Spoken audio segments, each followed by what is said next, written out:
Oh, hey, world history. It's me, Mrs. Z. I'm here to talk to you about the Enlightenment and the American Revolution. So, we've been learning a lot about the Enlightenment ideas like natural rights. You are born with these things, no one can take them away from you, right? Life, liberty, and property, according to John Locke. We've been talking about social contract, which was first kind of brought up by John Locke. Later, Jean Jacques Rousseau wrote a book called The Social Contract, that if a ruler is being a bad ruler, you have the right to rebel against that ruler.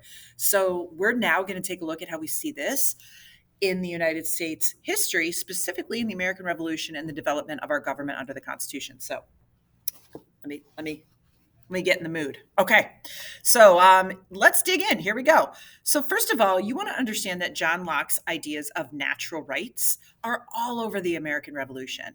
So here's a little rewind from eighth grade. Remember, King George needed money after the really costly French and Indian War. So he decided at the end of that war to raise taxes on the British colonists living in America. Now, he thought, what's the big deal, right? What's the big deal? You have to pay a few cents for a stamp that goes on your paper, but you have to remember, for the colonists, paper for them is how they communicate, right? So I always tell people, it's like, what if the government passed a 5-cent tax on all incoming and outgoing text messages and snaps? That's going to add up quick, right? The other thing is that's going to hit everybody in this country, not just wealthy, not just poor, not just middle class. Everybody's going to feel that. Everybody's going to be upset about it. They're all going to push back. So that Stamp Act results in things like the Stamp Act Congress, right? This is when we hear that no taxation without representation, that the British colonists living in America are very frustrated that these taxes are being pushed on them, in their opinion, without the consent of their governed in Parliament. So these are some examples of how we see natural rights. Taxes are taking away your property, aren't they? They're taking away your money. Your money is your property.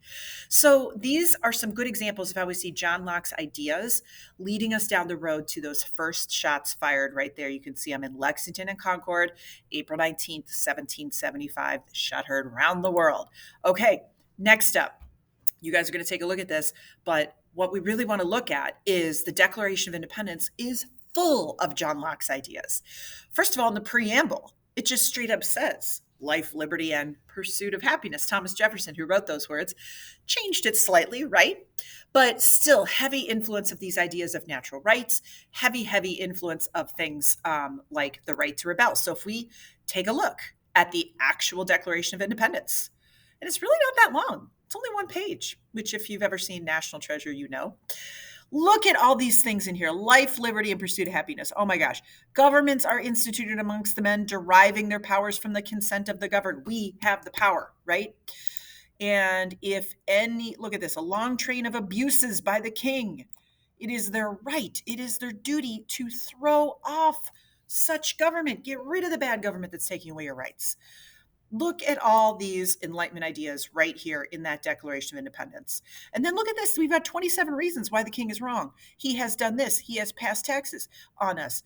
He has kept among us standing armies, right? He has. You guys are just really just nailing home how angry they are at him. And therefore, we say we have no other choice but to break away from the British crown. So that Enlightenment influence all over the Declaration of Independence. Okay. Another thing you might remember is that the French played a huge role in winning the war. So Marquis de Lafayette, there he is on Hamilton, the French helped provide guns and ships, right? And that support. And here's why. It's not necessarily because the French believed in like our cause, right? It's because France hated England. They were looking at any chance they could to go after England. And so this gave them a really good excuse. So they spend a lot of money helping us defeat the British Empire. And you're going to want to remember that for where we go next. Just remember that. So it was a long, hard fought, bloody war with a lot of mishaps and 2 steps forward and 1 step back. But eventually the world is turned upside down at Yorktown in 1781. And the British surrendered to the Americans and French forces. We also had some Prussian and Polish and Russian and Spanish. Everybody had ganged up against England at that point. So the Treaty of Paris, which is signed in 1783, ends the American Revolution. Okay, so there we see a lot of John Locke. Now let's talk about Montesquieu.